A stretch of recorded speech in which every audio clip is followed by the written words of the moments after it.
Yeah, I know. She was cute. She was fucking cute, alright? But, let's be honest, kinda, sorta, way the fuck out of my league. Anyway, I didn't come to class today to get rejected by girls. No, I think by the end of tonight, I'm sure enough thugs will have made a lead-ended pass at my ass to keep me from start feeling lonely. Limping down the crowded street, fortune vomits in my plate once again. The street is sealed off by an adamant-looking bastard of a wall, 15 foot high, steel-plated, canopied in barbed wire. Oh yeah. Yep. Bartlett definitely knows something's coming. Zillion's coming. How the hell am I supposed to get to Mickey's Canal now, huh? At this rate, the money's gonna be buried deep into Bartlett's vaults well before I can reach it. If the crowd wasn't so preoccupied with their own business, they'd notice that I'm once again shaking like jello on a vibrator. They don't care about me or even each other. Everybody's doing their own thing, as usual. Merchants are advertising their most exotic assortment of wares, while hookers catcall their most obscene talents. And no, my friend, this isn't the kinky shit everybody likes to talk about, because as you remember, I do own a bookshop, and so I stock a very robust and well-hidden porn collection. Inexperienced, yeah, but still very familiar with activities in the conjugal nature. However, even I, the virgin pervert king of the octagon, yeah, even I can find the shit on sale pretty fucking despicable. I mean, I'm talking about burn victims. I'm talking about mother-daughter combos. I'm talking about 11-year-old children. 11-year-old children with swollen chests. And no. These kids are not developing early or any of that horseshit. No, they're loving pimp daddies. Inject them chock full of god while stretching and pushing the muscle until it looked like...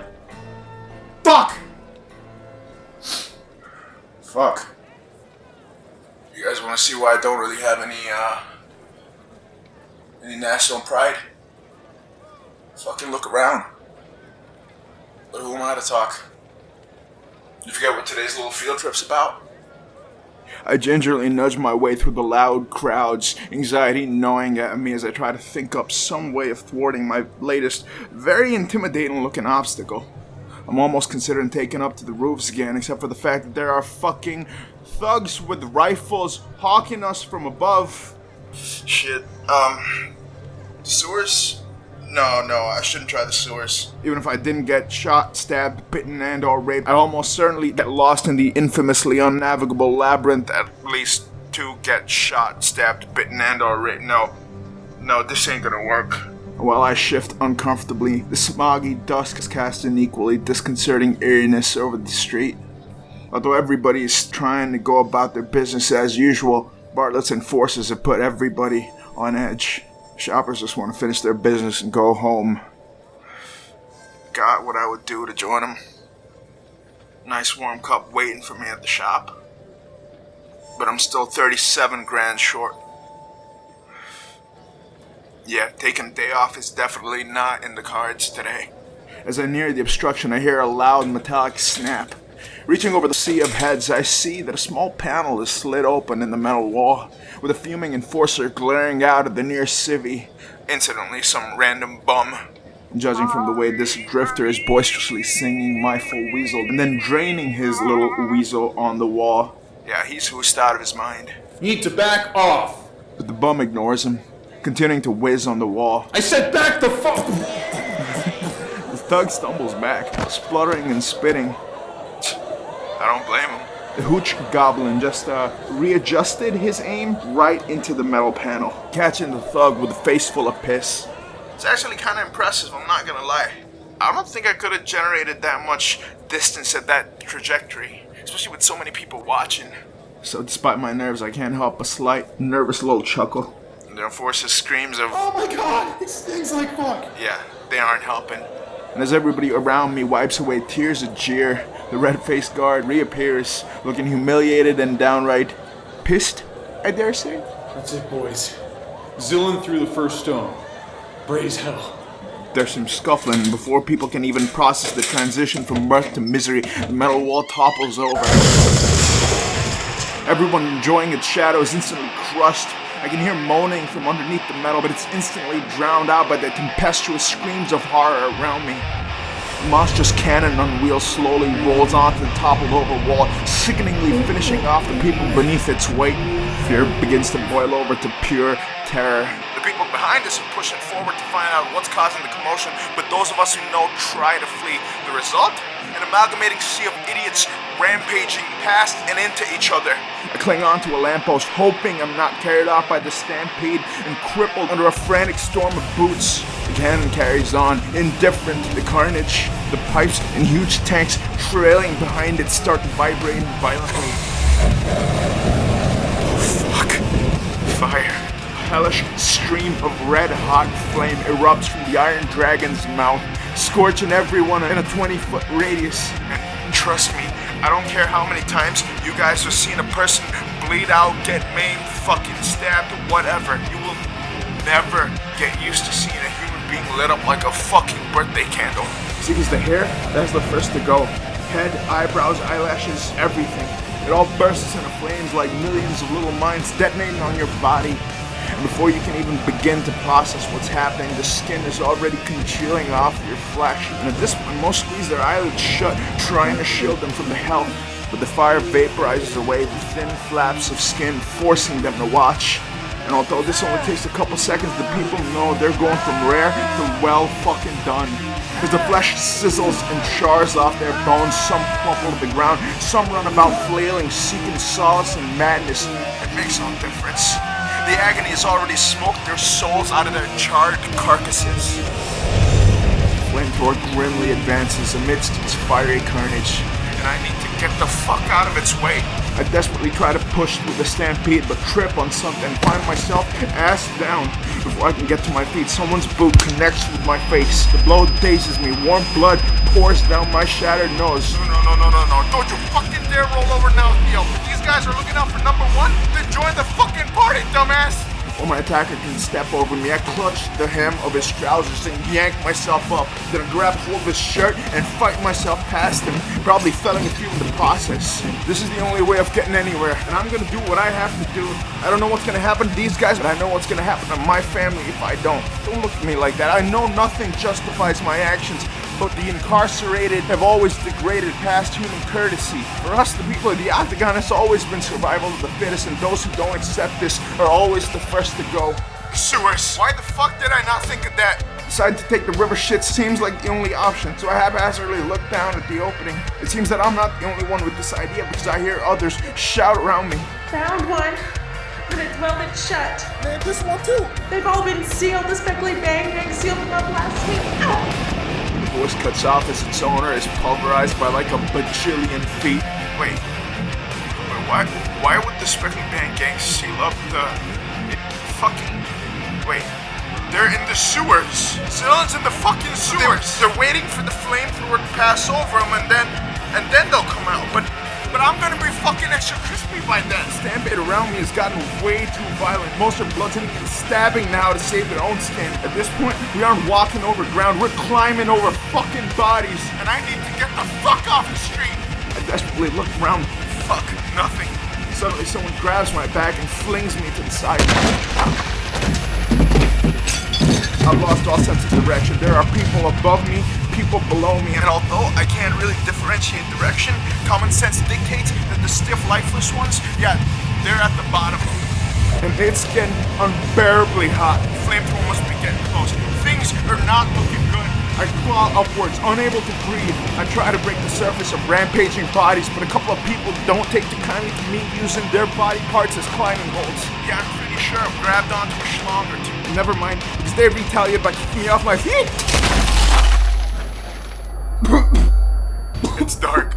Something's gnawing into my back.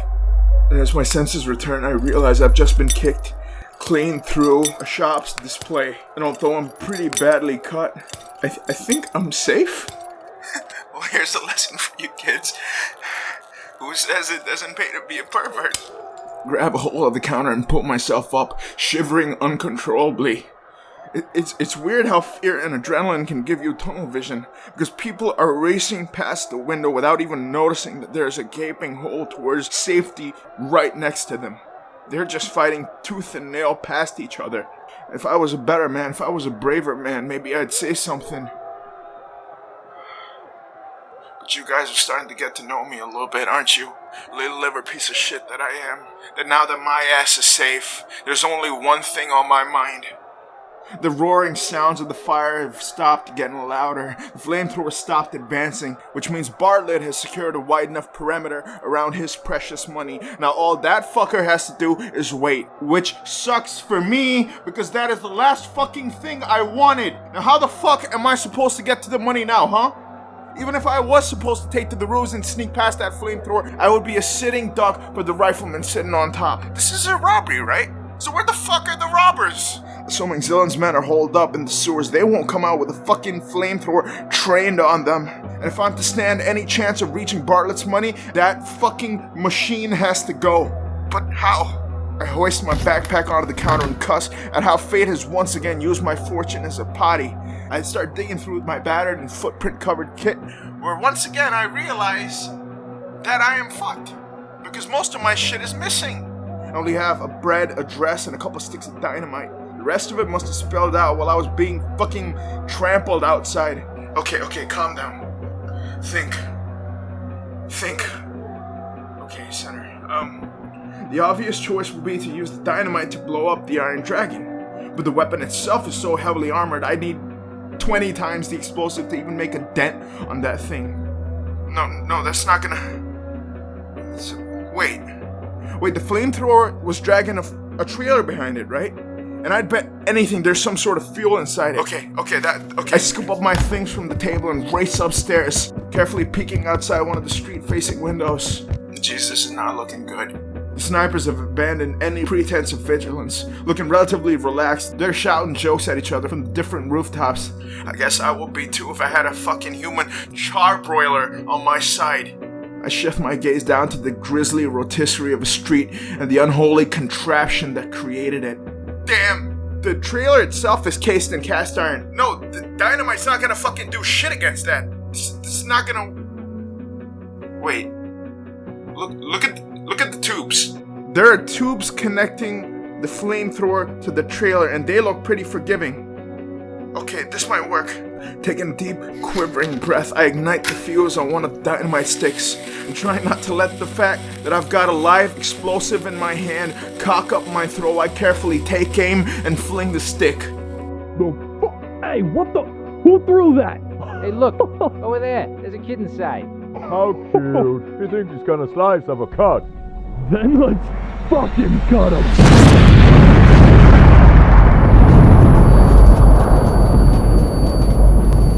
I think I've torn an eardrum.